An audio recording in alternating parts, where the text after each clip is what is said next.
Hello, and thank you for watching our video about our Resource Conservation District of Santa Cruz County Reimbursement Chipping Program.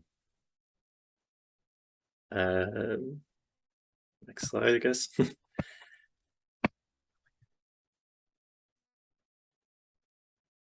So our chipping program at the RCD, we host two different programs each year, one in the spring and then one in late summer into the fall, and that is our reimbursement-based program. So our chipping programs are designed to help residents create and maintain defensible space around their home. This is to incentivize landowners to start actively managing their property and do some of the clearing work themselves, as well as have an opportunity to maybe pay for some of the larger expenses to thin trees or remove some trees, and then we are able to reimburse some of the cost of chipping that material that a licensed contractor can do. So specifically, our reimbursement-based program is offered for our community that lives within the Wildland-Urban interface in Santa Cruz County. We have other programs from the Bonnie Doon and South Skyline Fire Safe Councils that host their own chipping programs, and they have their own jurisdictions. So outside of those two areas, the RCD offers our chipping services to our community within the WUI. And this program is supported both through CAL FIRE grants, California Fire Safe Council grants, and United States Forest Service grants. So like Matt mentioned, the WUI is also known as the Wildland-Urban interface, and that's pretty much the area where we have communities living within forested lands or lands that are prone to wildfire. So this map shows us Santa Cruz County, and this can be found on the RCD website. And on our website, you can actually just type in your address, so it's super easy to use. And all of the light green here is the area that can apply and utilize the RCD's chipping program. This is the most of the residents in the WUI of Santa Cruz. And the blue area that you see is the Bonnie Doon. So that area is serviced by the Bonnie Doon Fire Safe Council's chipping program.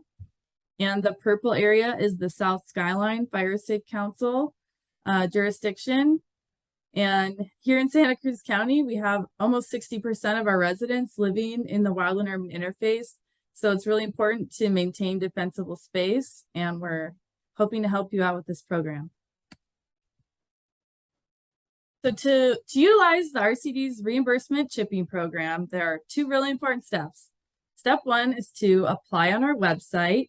You have to get 8 or more neighbors together for the reimbursement program, and you have to sort of estimate the total costs that you're going to need.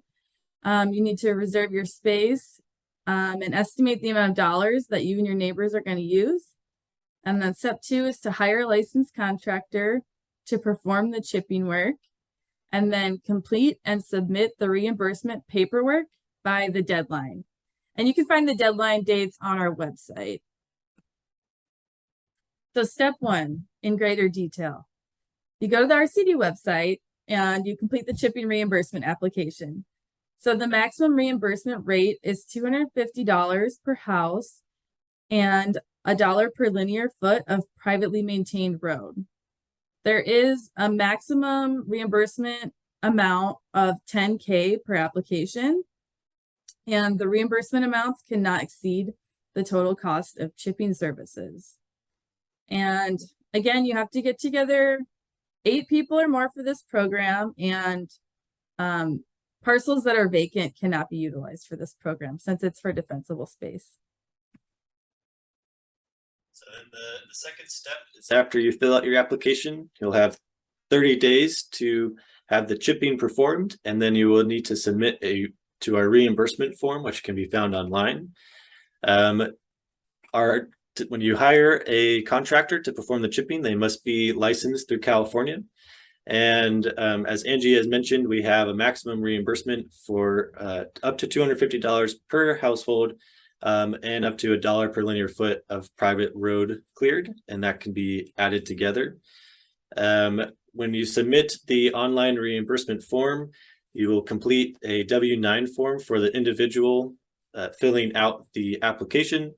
You will submit the receipt from the contractor, and we always appreciate when you add photos before the work was done and after, so we can see how the landscape may have been changed and improved. We, as a grant-dependent program, we often will be able to include those photos and help acquire additional funding to support future seasons of this work. When working with your contractor, we are unable to reimburse for any cost besides the actual act of chipping. So if more work is done, we ask that you will have the contractor's invoice itemized, which they can do for you, and just call out specifically their time and cost for the act of chipping. So as we had mentioned, this program is to help landowners maintain or perform defensible space clearing. And so defensible space is this zone around your house. It extends up to 100 feet around an individual's home, and that can look different depending on how large your property is or how close you are to your neighbors. But in general, we break that up into 3 zones. The first one is the immediate zone, which is 0 to 5 feet around the structure. That's an extremely important area to maintain and have no combustible material, nothing on the ground or building up around your house. So we encourage you to start in that immediate zone and then start working out. Then we have the intermediate zone, which is 5 to 30, and the extended zone, which is 30 to 100 feet. And so as we're working into the intermediate and extended zone, we start to see probably more vegetation, but we'd like to maybe clear a little bit of space in between. We're looking at how can we reduce the available fuel for maybe a potential wildfire in the future. And our program is also geared to improving our roadways as well. So if you live on a private road, we can reimburse up to $1 per linear foot. And how we look at that is $1 per foot on the road. So you'll measure 1 feet. And if you have a 1,000-foot long private road, then you can apply for 1,000 feet. And for each foot, we expect you to go about 10 feet into the vegetation.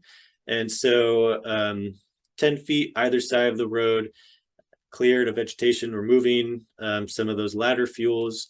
And then we advise you to think about emergency vehicles trying to access that road.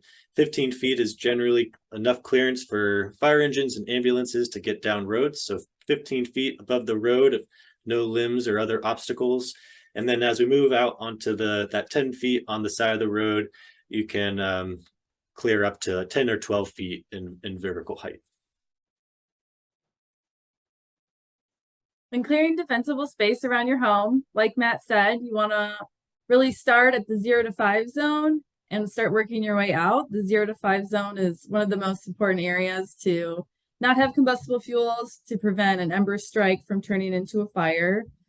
You want to focus on breaking up continuous fuels.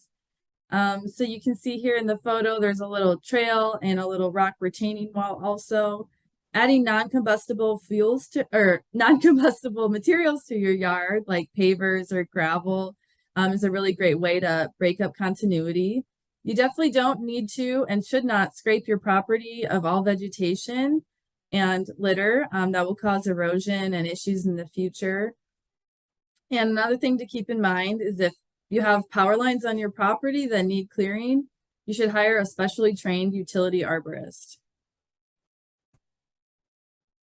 So here's another picture that sort of shows the difference between ladder fuels, which we keep referencing, and surface fuels and crown fuels. So surface fuels or ground fuels is obviously what's on the ground, and when a fire is burning on the ground, it's generally not that hot. It's generally moving pretty slow, and it's going to have smaller flame lengths. And this type of fire is easier for fire personnel to control and handle.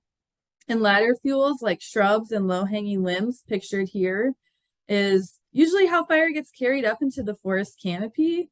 And when fire's up in the forest canopy, it burns really hot. It's getting a lot of wind that's making it bigger, and it often spreads really rapidly and becomes out of control, which we want to avoid. One really important thing to keep in mind when you're doing clearance around your home is to look out for nesting birds. Nesting bird season runs from February 1st to August 31st of each year. A lot of the bird species we have here will not only nest in trees and shrubs, they can also be found on the ground in berry brambles or bushes. So before you do any clearing with your saw, you should visually inspect the tree, branch, or shrubs for signs of nests. If you do see a nest, whether it's active or not, leave it alone and just come back to it after nesting season is over. If you're walking around and a bird flushes out from below you and starts sitting in one place and alarm calling to you, that means it probably has a nest nearby. So don't remove any vegetation in that area until nesting season's over. And it is against the California Department of Fish and Game code to destroy or remove the nest of a nesting bird. We frequently get asked, what should we do with the chips?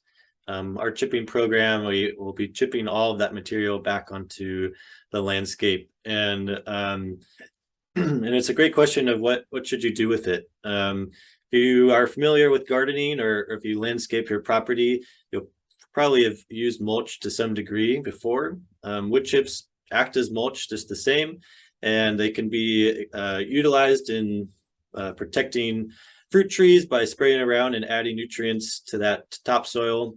It also acts to protect that top layer of soil by reducing the amount of evaporation or exposure to extreme heat.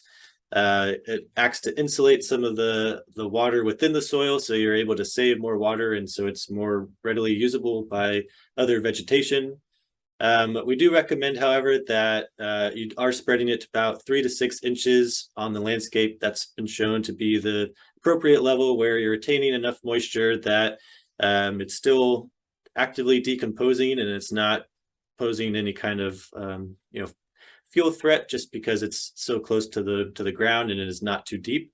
But we also advise not putting any wood chips within that immediate zone around your home. So that 0 to 5 foot zone, we don't want any combustible material.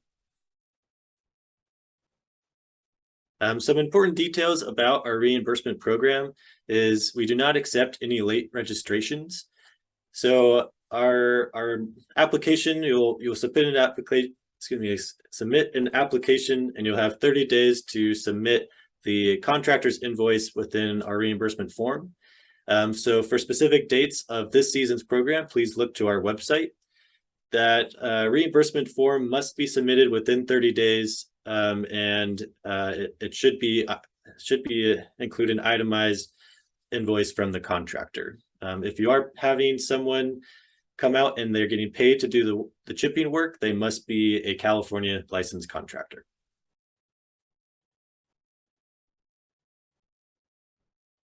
And next, we're going to go into a few of our frequently asked questions. Oftentimes, we will be asked, can homeowners associations or formal road associations apply for the program? The answer is yes. All we need is for the individual applicant must have a tax identification number. If you have a homeowner association or road association, you still need to have 8 or more participating landowners and or households to participate, and the same limits apply for both kinds of associations. If you're an informal road association and you live on a private road and you just collectively manage it, you would just need to apply as a normal individual. We'll have one individual apply. They'll use their own tax identification number. The reimbursement will be sent to them, and they will disperse the reimbursement as applicable. So for both of the RCD's chipping program, the reimbursement and the neighborhood chipping, we allow Firewise communities to apply up to a week before the general public. And this is partially just to incentivize people to become fire-wise, which is sort of a grassroots effort in getting communities to be more fire safe. If you want more information on FireWise or how to become FireWise, you should contact the Santa Cruz Fire Safe Council. But the FireWise community leaders will get a special password that allows you to apply for the chipping programs up to a week early. And if you haven't gotten that password yet, just reach out to your neighborhood leader and they'll get it from the Fire Safe Council. Another very common question is, can a chipper rental get reimbursed through this program? And the answer is yes. That is a really good way to keep your costs down. All the same limits apply, $250 per house, and $1 per linear foot of private road. And then you still need to get the 8 or more landowners together. So just make sure you save the receipt from the rental company for that. And another common question is, can anything besides chipping get reimbursed? And the answer is also yes, especially for private roadways. If you have a lot of vegetation along your private road that isn't necessarily trees, maybe you have a lot of berry brambles or shrubs along your road and you want to hire someone with a tractor to come through with a masticator or a mower and clear the vegetation on either side of the road. You can get reimbursed for that. All the same limits apply. So you would probably just be getting the $1 per linear foot of private road. And if you have another idea for road clearance, especially that you want to ask us if it's reimbursable, you can reach out to us at chipping@rcdsantacruz.org.